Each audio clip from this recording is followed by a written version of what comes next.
So the first report that has gotten into the top 5 was created by Toy and Tyvo. Congratulations to it. And it's not your first time to be in the top 5, so congratulations on that as well. Now, as far as the report itself goes, let's open it up in a full screen so it's a little bit easier to navigate and see what's available. So, what's good, what's bad, what we like, what we kind of don't like too much. So the one thing that I like about the report is that, as you can see, it's starting to follow more into the layout itself. So it's not visuals being thrown out randomly. What you have here is a top line which has the KPI cards, because that's where you typically, not always, but typically place all your cards and main metrics that you want to follow. You have some slicers at the top. You have your 3 main visuals. Most likely, one thing that I would have done a little bit differently here is, since you have years and months, I would probably go maybe with the timeline visual rather than the combo visual. Yeah, this one's using the combo. The reason for that is because right now I'm limited to selecting only a particular year, right? I don't really have an option of selecting, for example, a consecutive time period going from 2. So it's one of the limitations that I currently have, and I would love to avoid it. And a timeline visual would help you to avoid that. So that's one of the things. The one thing that I do like is I like the distribution to kind of see how old is the car market of used cars, right? Are people selling more new cars, older cars? What's the median range and so forth? I like the quick insight on side. The one thing that you could have probably done here is made certain things a little bit more dynamic by creating them via measure and then within a text referencing the measure. So for example, you could say that the prices go from the min and the max, and based on my current selection. So for example, actually, let me just double check so I don't say something invalid. Yeah, I don't think these change. So for example, if I select something here, these inside would adjust a little bit as well. That's just one of the things that I would probably do here as well. You have an info overlay that allows you to explain how different items could be used within the report. The one thing that I would probably change here, because this is the first thing that stands out, is the font.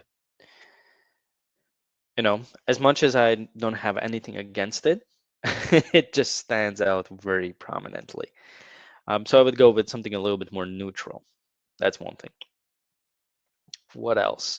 The reset filters button, great. There's an option for me if I have selected anything for the user to quickly back to the initial view. The one thing that I feel might be a little bit missing here is an option to have a little bit more drill down.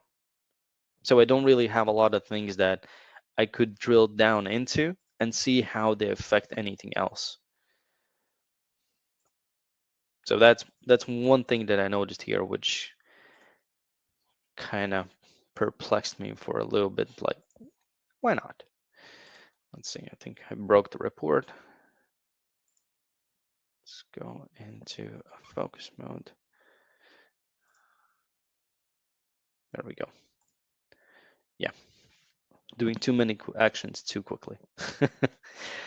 So this is an overview page. Once we go into the detailed analysis, you can see it's still the similar layout. So we're having primary visuals that we're doing things with, and then we have some insights or annotations on the side. The one thing that I think was in this report, let me just double check, is regarding the slicers. So with the slicers, remember that you always have 2 options. You can either sync slicers or you can disable the sync of the slicers. It's always tricky to figure out which one do you want to use. My recommendation usually is to keep them in sync, because if there is something specific that I want to focus on, and if you have separated slicers for that specific aspect, if I say I want to focus on manual cars, there's a specific range that I don't want to go higher than 100K, for example. I think I went for 1 million. Close enough. Right? If I filter something and then I say, okay, I want to go into the detailed analysis, now I have to do it all over again. if I wouldn't want to have this behavior, let's say I go between the pages and I say, okay, I would just want to clear them all. Remember, you have the reset button. The reset allows you to clear everything. But by default, it's, in my opinion, and what I've done with customer reports is they usually like to follow the filters that they have been setting up previously. Especially think about, in this case, it's just 2 of them, right? Think about a use case where you have 5, 6 different slicers that you're setting up. And then when you're moving to a different page, you have to do everything all over again. It's annoying. It's a lot of movement, unnecessary movement that you can easily avoid. Whereas clicking a reset button is just one single click. That's it. So try to kind of mitigate the risks that you're creating there. Here we have a little bit more drill down, which is good. Here we have a single level, different layers. Here we're gonna have more. Yeah, this one's good. And geographical analysis, let's take a look at the map. Okay, so we can see now we're using the timeline visual here. So probably would have liked to see a similar instance in the first page as well in the overview. What I would have done here is I would have taken a look at these outliers to see if they are actually available and if there is some sort of data associated with it. Because this point is something that I noticed in a lot of reports, right? These ones have actual cars and actual sales associated with them. You can see there's some sort of data at least available when it comes to price. This one doesn't have a price. There's just a listing which doesn't have a lot of information. So a listing without a price is, I don't know, I'm giving away a car or something, but if that is not explained, I would probably remove this point. Or if you want to keep things nice and clean, even though we give you a data set, you can always modify it a bit, right? And you could, for example, limit everything to be just within the Germany and then have a quotation or a remark at the top of the visual within the title saying that, hey, the report is limited to only showcase sales that are done within Germany. It's one of the examples of what could be done as well. What I like about this approach is that you do have the possibility of filtering out whether you're clicking on a cluster. So that's going to be used as a filter. You can also click on the region itself. So you're giving the user multiple options on how to filter things out. The one thing that I would have done probably here is play around a bit with the size of these donuts. Well, basically the nodes and the donuts on top of them. And the way on how I would do it is not maybe adjusting the size as much, but I would probably work with clustering distance. So let's see. I'm going to quickly open up another sample on the south side whilst we're talking, and then I'm going to showcase you what I mean about it. So yeah, I would probably play around with the clustering distance. The size is okay, but I would cluster it from higher areas or larger areas so that there's less points which could be potentially overlapping. That's one thing that I would have done here. Other than that, it's a good work. It's a great effort. I have nothing against it. Looks good, feels good. So congratulations, Toin. And let me quickly take this one and showcase what I meant with the sample that I mentioned before. So under node settings, you have this property right here. And by increasing it, you basically define the area from how much around it you're taking additional points in and creating that cluster. If I set it at something like 20, you can say I have donuts on basically every single state of the US. Visually, this looks like meh, right? That's the best description of it. It looks meh. So in order for the user to have some actually valuable insights on top of it, I would probably play around with the clustering distance, play around 50 and see these are a little bit too close. Increase it to 70. Looks better. Let's see what happens if I zoom in. Yeah, this looks good. Keep it at 70, for example. Make sure that you always be the first user of your report. Try to zoom in, try to filter things, see how they work and if they actually communicate with each other. It's one of the worst things when you create a report where you have visuals that do not communicate back to the rest of the report. Because one thing that, trust me, one thing that's going to happen by default is people are going to think that your report has been broken. It's not working correctly. It's not supposed to be like that.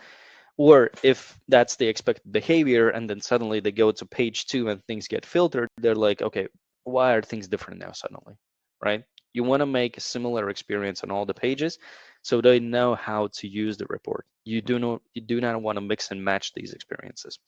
So that's just something to take a note of. All right, enough about that. Great job, Tone, again. Next one is gonna be, well, that's a familiar name, Prathamesh. So the next submission that has gotten into the top 5 is from Prathamesh. Prathamesh was also the winner of the previous challenge. So let's see what Prathamesh has done this month. There we go. Give it a sec to load in. All right. The one thing that I like and dislike at the same time about this report, it's very clean and simple. But the one thing that's missing from my point of view is a little bit of contrast. It might have been just my screen settings. It might be the resolution, the brightness, whatever it is, right? But this gray is very close to this white. You can probably see it in the screen shared as well. They're very close to each other. So what happens with it is I can kind of see where the layout is, but I have to pay a lot of effort to see exactly where it is, if you understand what I mean behind it, right? That's one of the things. But at the same time, I like that it's clean. It's not too cluttered. We're not creating very jagged edges or very, contrasting colors and so forth. It's very simple and efficient. I like the approach of that you kept what you already had, but in a different manner, but you have kept the filters table.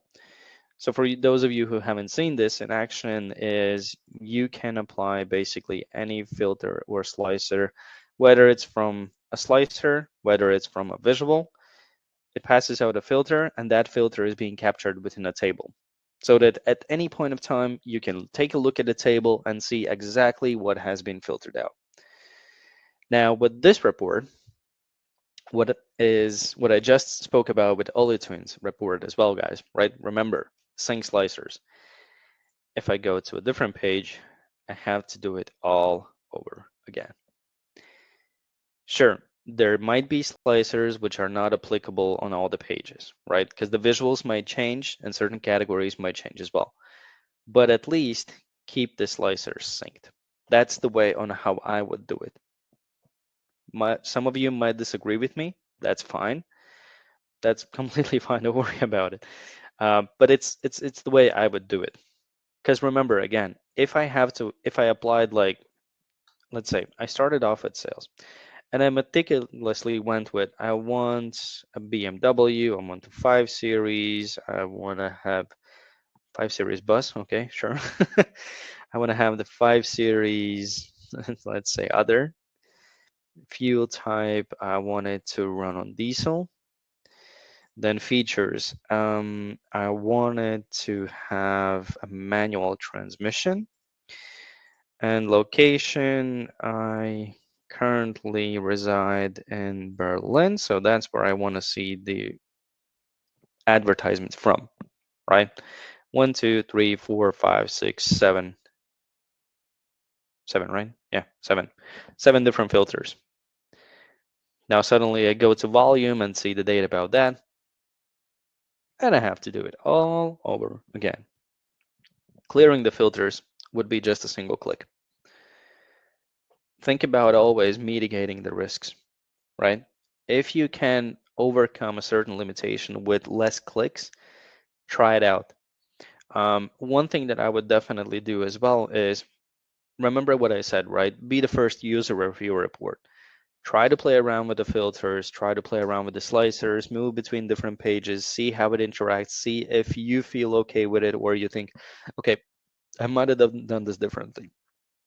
The other thing that I recommend you to do is give your reports to somebody who is not maybe straight away familiar with Power BI and interactive reports. If they are, that's not an issue. But one of the greatest feedbacks that I have ever received comes from people who are new to Power BI and who don't really know how to use interactive reports straight away. The reason why their feedback is so invaluable is because they notice things very differently on how you see things, because you focus on, for example, how things are being placed, is the data correct, and so forth. But what they do is they look at the report and they can tell you if they can understand it. If the report is very complex, you probably have to change something. So take that into consideration as well. We have 3 different pages. I like the fact that every single button has the same color mechanisms behind it. So for example, you can see that, but the selected button is in orange. If you hover over it, it's in green. If you hold on it, it's purple. The only throw out, not really a throw out, but sort of like something that I noticed is that these are not getting filled, whilst these buttons here are getting filled. I would say keep the same principle. Whether you keep it like this, whether you keep it like that, keep one of them. And clear all filters suddenly is green, which is completely different from the rest of them. Consistency, right? It's a small thing, but it makes a lot of difference. If we're talking about the buttons, one thing pretty much that I noticed here, and I'll be honest with you, when I first looked at the report and I went through the pages, I completely missed the fact that there's a visual switcher here. You want to know why? Quite simple. I saw the orange, I felt, okay, it kind of goes into the whole theme, right? So I didn't pay too much attention to it. I saw the map bar chart, and okay, I kind of read it, but I went over it. Then I look at all the other titles and the letters and how they're being colored and everything, right? And I sort of get an overall feeling for the report. Here, sure, you might say that how the hell did you miss it? But if you look here, the title, or actually the subtitle, is basically the same font letter family than the button, which is not active. So in my mind, what happened is it's just a part of the visual, right? And only on the second try, when I went to go through the report to, again, reevaluate everything, only then I noticed that there's a switcher. And the switcher is pretty powerful and pretty useful because it allows you to go, for example, from an overview to a quick analysis of top 5. And these top 5 are dynamic, so that, for example, if I choose a particular brand, I don't know, I want to focus on Audi, that gives you the brand names and it gives you the cars. If you don't want to use the slicers, right here, remember you have the brand vehicles, I don't know, Volkswagen, and you get the top 5 for that. Anything you select anywhere outside as well impacts the results here. So I like that feature a lot. I like the fact that you're utilizing different approaches, that you're creating dynamic titles itself. So for example, when something is getting selected, you showcase it within a visual. You have an option to look at all the active filters in the report. You've utilized visual switches. There's a lot of flexibility within the report. And the one thing that I usually do is, or I had a feeling about this, is that this report is going to be simple yet sufficient, right? There's nothing that is too much. It's understandable, but it does the job. You don't necessarily always have to make a very complex report to make a good report. No. As long as you're conveying the message, that's it. Yeah, the drill down is there. The reset buttons are there. There are different dimensions that I can investigate, different primary objects that I can look at, whether it's sales volume or pricing. The only thing that pretty much I would probably take a look at as well is this one, the map itself. And the same thing as for Olatoin, I would play around whether with the clustering distances. If this has already been set to max, then I would play around with the sizes a bit. If I get closer, it's okay, but the initial view just throws me off a bit, right? Because it seems like there's an overhead here. That's one thing, and the other thing is, as I mentioned as well before, I would have gotten rid of this. Because if I select it, there's nothing,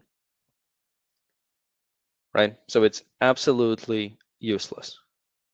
There is an entry like that. Sure, I can identify errors like that, the data quality issues, but keeping it in a report gives you nothing. So I would have gotten rid of it just for the sake of, because if you would have removed this, you would also be closer to the map, and your starting position, for example, would be something like this, right? Or even somewhere in the middle. So think about it like that. About the map, one other thing that I would recommend is play around with the shape layers a bit more. Introduce them and give the users more ways on how they can actually filter things. Let me check if they had it. Olatoin had it.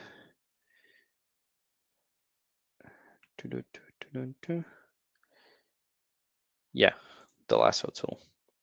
You have the reset, but don't forget that there's also a lasso tool which allows you to select a particular area and then use that as a filter. So shapes and lasso tools, they're very convenient for analysis that you do on the fly. Not something that is already pre-existing, but allows you to do a lot of analysis on the fly. All right.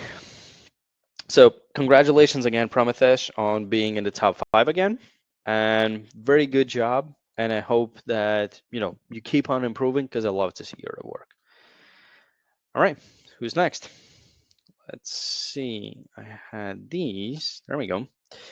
The next submission is from Basim Chebi. Congratulations, man. You're in the top 5.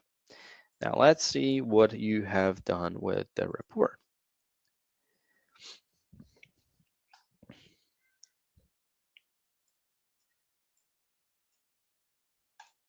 All right.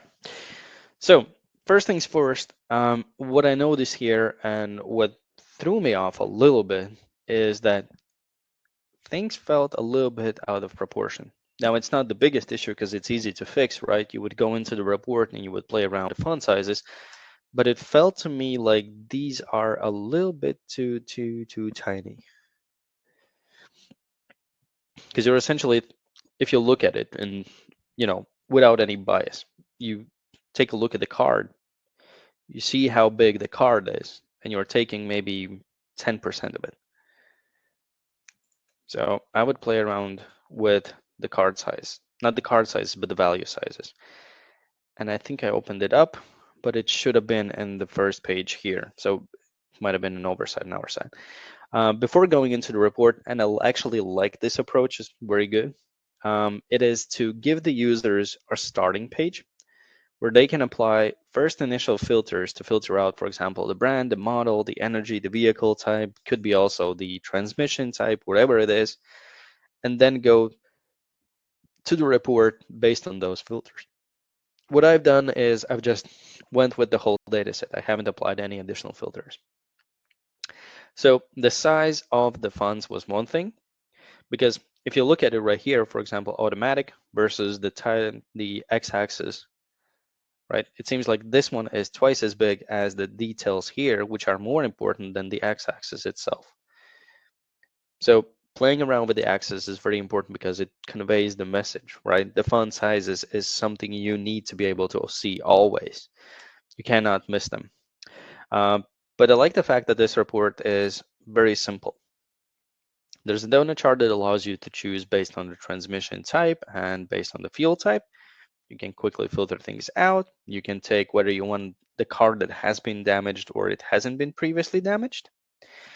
You can choose based on the vehicle type and so forth. The one thing that I was kind of missing is there's only one drill down. There's a lot and not a lot of depth here. For example, if I choose something, you can see that I'm always selecting something. So there's nothing more underneath it. The thing that I was missing here is having the option of going in depth. That's one thing. The other thing is, you guys know that this little thing right here, right? And it's a similar case to what happened with Prathmesh's report.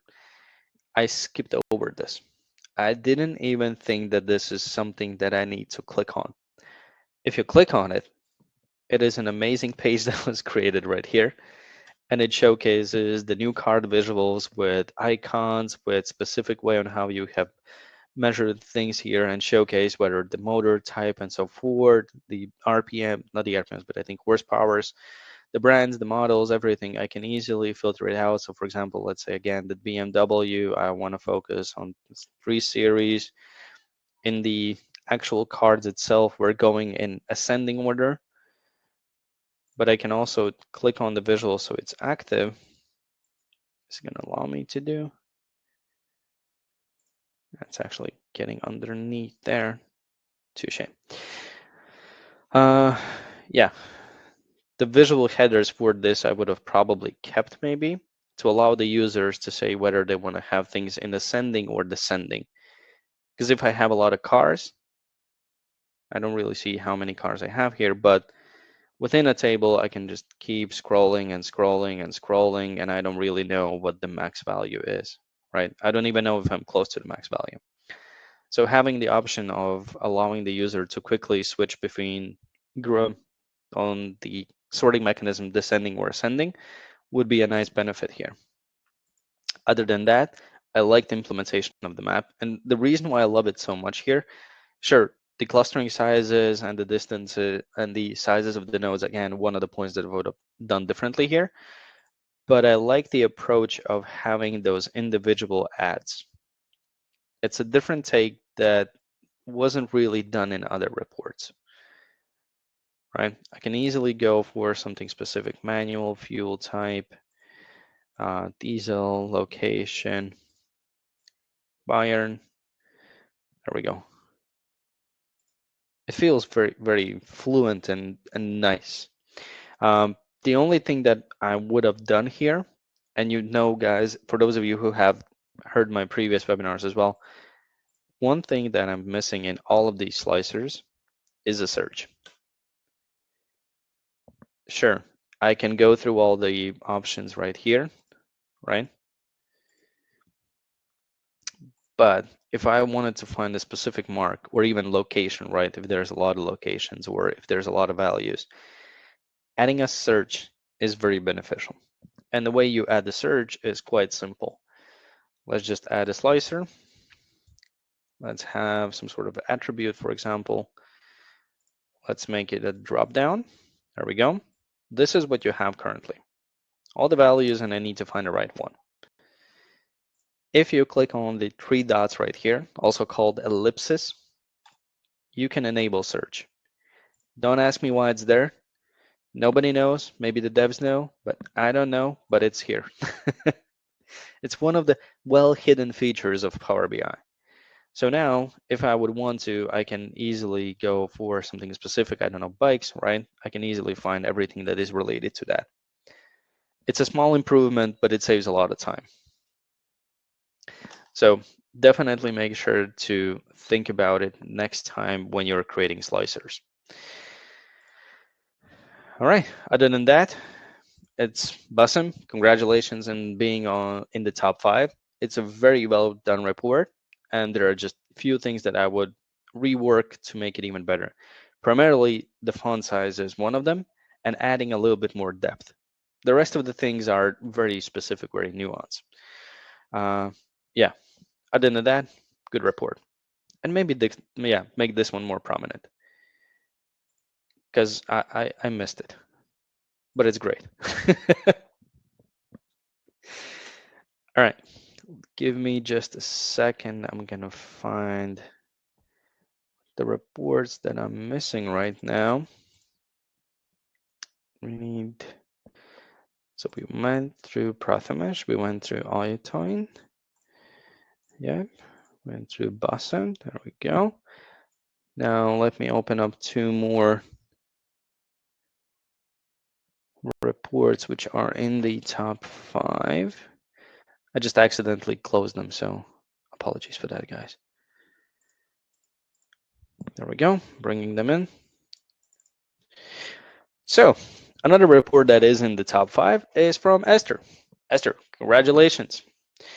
So let's see what Esther has done with her report and what we can do with it.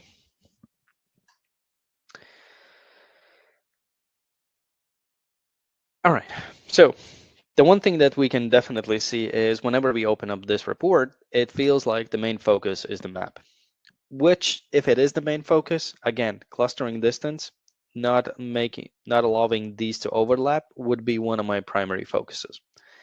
If you're paying so much attention to that visual, you want to make sure that it looks good and feels good. Because the closer I get, at one point it just becomes very hard to read the visual because there's just so many points and they're scaling and rescaling. It feels a bit too much. That's one thing. The other thing is you're creating conditional formatting on the shapes, which is good.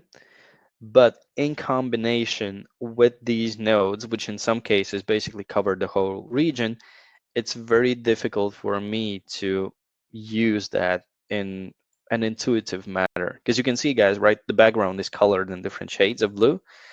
That is with a conditional formatting that you can do on a shape layer based on a value. But because of these nodes that you have on top of it, it is kind of hard to read. In these segments, not that difficult because there's not a lot of them, but where the density is higher, it's hard for me to read the visual. So having something like max clustering distance, it's increased, would have less markers and more of the map available. So that's one of the things. The other thing is min and max node sizes would be another property that I would play around here. All right, what else? The timeline and the two donut charts. I like the setup primarily because it basically reminds me of, a timeline that tells you a story with how different transmission types were being sold over time. And then you use the donut charts basically as your steering wheel, right? If you kind of put your creative thinking to it, this is a car, right? We've all drawn a car like that. Yeah, don't lie to me. We've all done that. Two wheels and just a flat base. We've all done that. But I like it because it allows me to quickly, based on vehicle type, whether the A/B test was done or not, whether the vehicle was damaged, I can quickly apply the primary filters through the visuals. And I have these slicers right here, for which the one thing that I felt is missing is some sort of explanation as to what are these. These ones, sure, I understand. These are brands or manufacturers, right? But for these commercial or private or others and wanted, offer or wanted, be careful with this word. I understand what it means, but wanted, if you're going to showcase to somebody who's more native English speaking person, they're going to think somebody is being wanted by the police. So be careful with that. But yeah, I would say some sort of explanation of what these slicers are would be very beneficial, just from the speed of users getting into the report. The slicer for the mileage on the vehicle, the prices, the postal codes, fuel types. As for postal codes, I would probably keep it as a low level filter, so maybe at the bottom, mainly because, maybe it's just my personal opinion. Postal code seems like a very nuanced way of filtering things when you're talking about vehicles. Sure, you might want to find your area, but I would probably make then a hierarchy of going, I think in Germany, what is administrative region, then the county or something like that, and then postal codes, just so you have some little bit more flexibility. There's an info overlay which explains the report itself. You can quickly close it. And what I like about it, let me just double check. Yes, you can see it didn't clear the filters. Oh no, it doesn't clear the filters, but when I close it, it clears it. Yeah, almost. You're getting close to tester. Just double check also the close button, because info overlay should not affect the layout or the applied filters from the report. That's just one of the things. The reset button allows you to get back to the initial view. And the one thing that I'm going to be double checking, make sure if it resets everything. It does. Make sure you test your reset buttons, especially if you're using clear slicers. Clear slicers only clears values from slicers. It does not affect visuals. So if you make a reset button, which is based on clear slicers, it is not going to clear everything on the report. So be cautious about it. Other than that, Esther, congratulations on being in the top 5, and it is a very good report. Just few minor nuances that I would have recommended to adjust to make it even better and easier to read. That's my go with it. All right, and the final submission that is in the top 5 is from Rashmi. So congratulations. Let's open up the report and see what we can do here. So one thing that I noticed here, and I would have maybe moved the buttons a little bit more, is right here at the top, you can see we have the main navigation panel. So overview, sales, listing, details, and so forth. And then you have reset, which is right next to it. What I would have probably done is move these pages a little bit away from the reset. So the reset is basically a separate button that is in the corner, but it's not overlapping with anything or getting too much in the way. Because right now, since they're all both having black background, with this whole report, I think everyone can agree with me, they're calling for your attention, right? And since they're both black, it feels like, and this is even bolded, like this is the main thing about the report. In reality, it should have been just a button that allows me to clear everything. It is not the main thing about the report. It's a great feature, but it's not the main thing I want to focus on. That's one thing. The other thing is the font sizes. Similar to Bassam's report, check the font sizes. Sure, I can zoom in and so forth, look at the value axis, but having these numbers is kind of hard for me to read. I basically have to lean into the computer to see them and properly read them, right? That is not something you want to have. That's one thing. The other thing that I would recommend you to always double check, guys, and never forget about this, is the number formatting. It is one of the things that you can do very easily through the formatting tab, but I think you can agree with me that even having a space here or a comma, because it depends on the region and how you divide thousands, it would be a lot easier for me to understand that there's 371,000, because on initial glance, it's either 37 or 370, right? It make things easier for the user. Don't make their lives complicated. Trust me, they're complicated whether you want it or not, in different manners.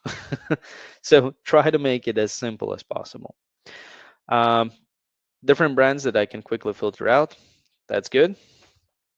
What I would have probably done is the top 10 is great. The way it works is if I have selected multiple, you can see it still works, right? So that's a good approach here as well. I can cross filter from different directions. But one thing that I would recommend to do here is just to keep things a little bit nicer is don't have these 10 different colors. Maybe apply a base color rather than have a rainbow on the visual, because as soon as you have a lot of different colors, it's a lot harder for you to make sure that nothing gets lost in the translation. So basically nothing gets faded with the font or something like that, or there's just not too many colors, so it's hard to read. So to apply the base fill color, remember guys, you can do it like this. Doesn't matter if it's the pro or the pin version of the donut chart. I can add an attribute. I can add some sort of a value. That's the default behavior. If I go to fill color settings, I can choose one color, whichever I want, to be used as the base, and the rest is in a similar color, but basically a lighter version of the same color. So use that to have similar to how it's here, right? So to have a unanimous style. Because when you have a lot of different colors, it just throws people off. Especially when you have colors from dark spectrum and light spectrum. And this one is very close to the background, so it's kind of hard to read. Other than that, the slicers, the one thing that I wanted to check here as well is the same for others. Yeah, sync slicers. You have reset. Me applying 10 different filters takes a lot more. As for the map visible, the clustering distances and node sizes, whereas if you would have eliminated this one, you would have the map like this. No issue whatsoever. But because you had that outlier, this is the initial view. Looks broken. Always make sure you play around with the report itself. What else? Going through different pages. The spacings of the bars, kind of unnecessary. I would probably just maybe then have this one fully extended and then have 3 different bars next to it if you don't need as much room. The map, same as before. If you would have eliminated the outlier, you would have had a map like this. Looks a lot nicer. As for details, I like the fact that you have, and I think it was the first page, the overview, yeah. The report page tooltip. Where was it? Here. But again, the formatting. If you look at manual, right, it's kind of hard for me to understand whether it's 1.4 million or 14 million. Small little things, but as always, guys, the details make the report whether it works or breaks, right? So just pay attention to everything. Make sure you play around with it and double check everything. Try out different screen sizes if you can. Check it on a mobile just to see how it looks. Don't basically place a benchmark for the mobile. It's not that necessary. For certain cases, yeah, but not all the time. Check it on a laptop, connect it to external monitor if you can, or connect it to a TV and just take a look at the report, see how it looks on a large screen, because that could also be the use case for the report. So just play around with different environments and see how it feels. Okay? Now, we do have a couple of more minutes, but before I go into the Q&A section, because I see we have a couple of questions, this is the part where you guys already know that I'm going to do at every single webinar, right? This is the part where I ask for your understanding and your help by filling in the feedback forms. Sabina has already provided you with a link to the webinar feedback form. So make sure you fill it up. The main reason why we need your feedback is to understand whether or not you like these webinars, whether they're useful or not. You know, if they're not useful, tell us what you need.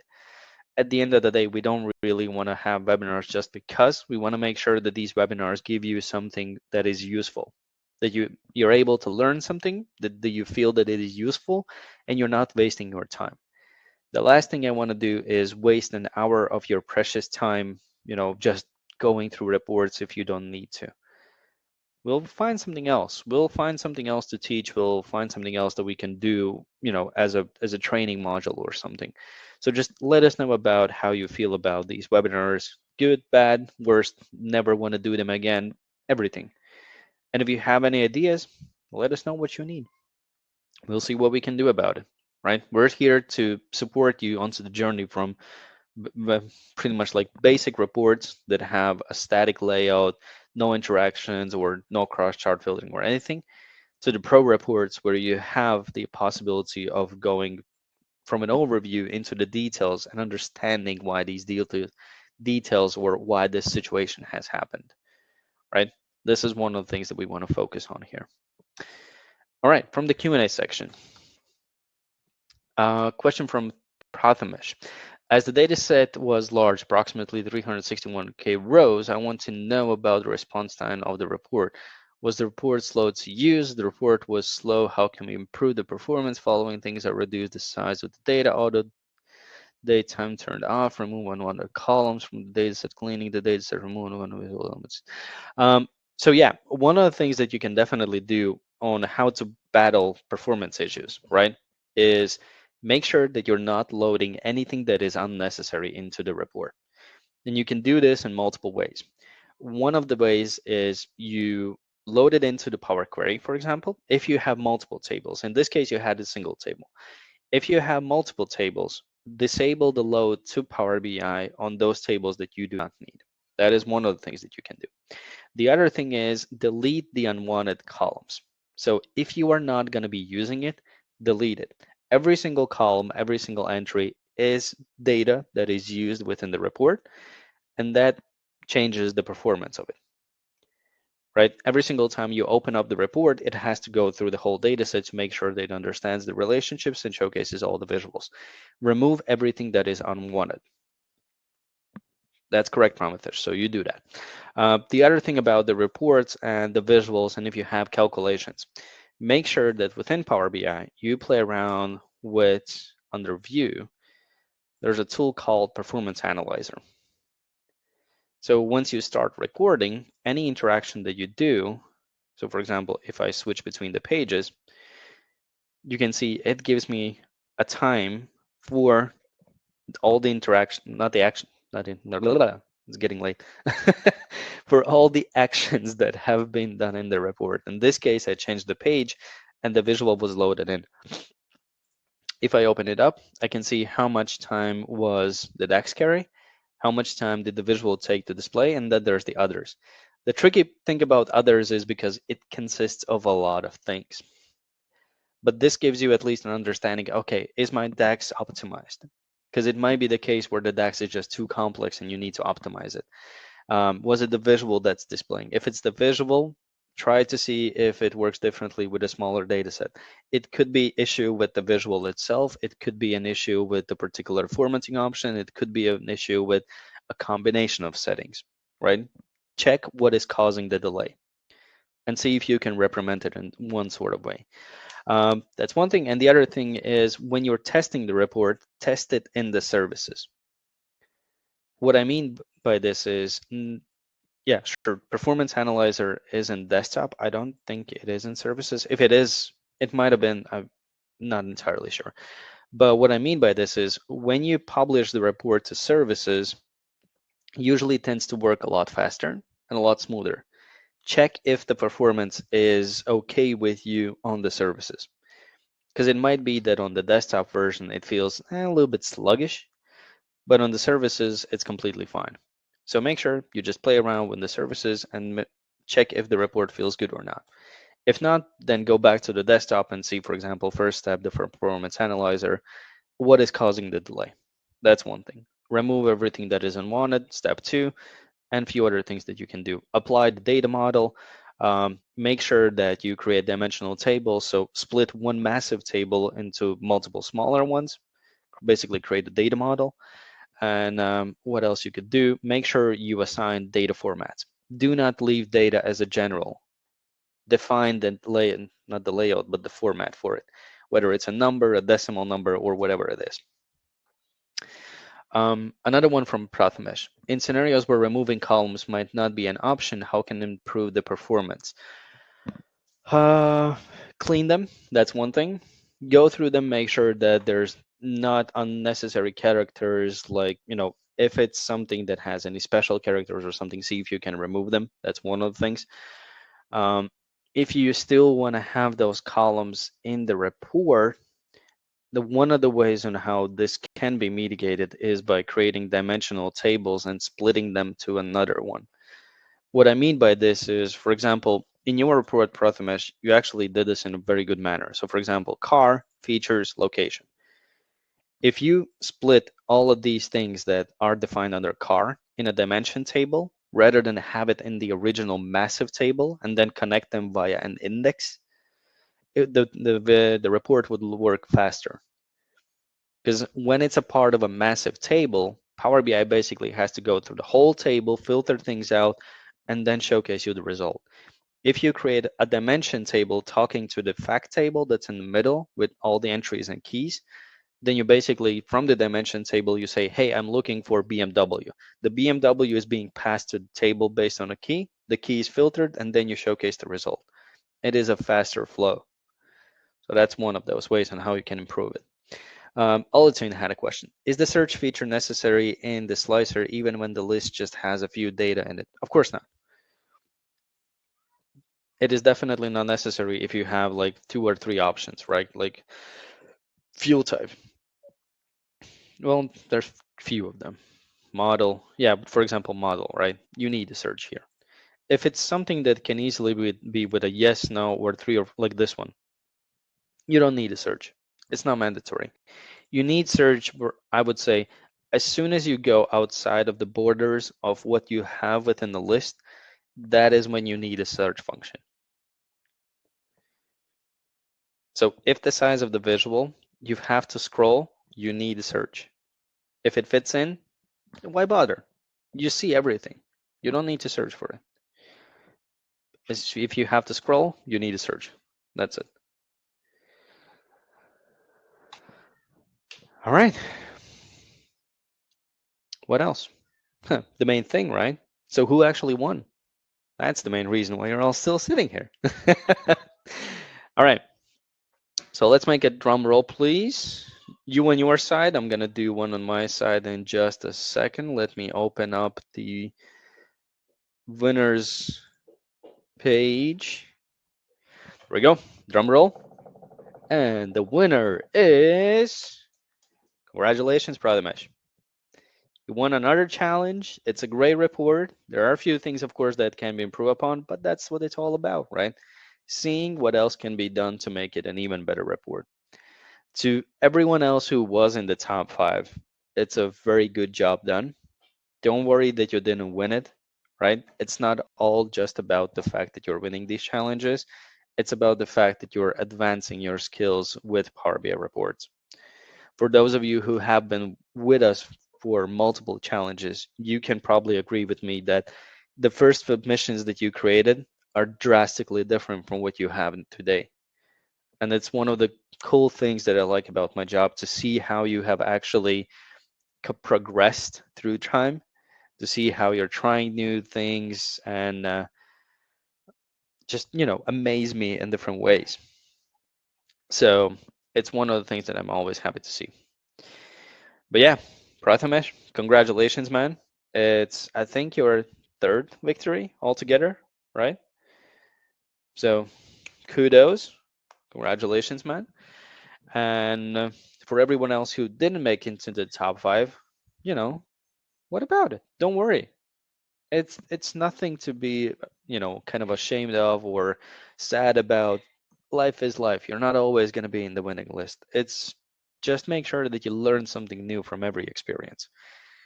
Even if you think you failed with your report, or if you saw something that you liked about these reports, download the PBX, look at how they did it, play around with things, see what you can do on your side, right? Learn new things, advance your skills. That is what it's all about.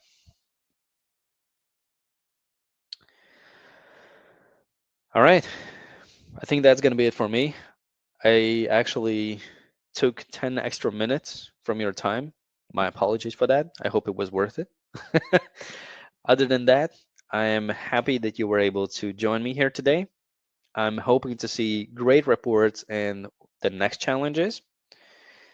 And for everyone else who didn't get into the top 5, make sure you get into the next one, right? Just keep on going, get into the next one, and win it. Simple as that. All right, everyone. Have a great rest of the day, whether it's going to be, day, evening, whatever it is. Thanks for joining, and I'll see you in the next webinar. Bye, everyone.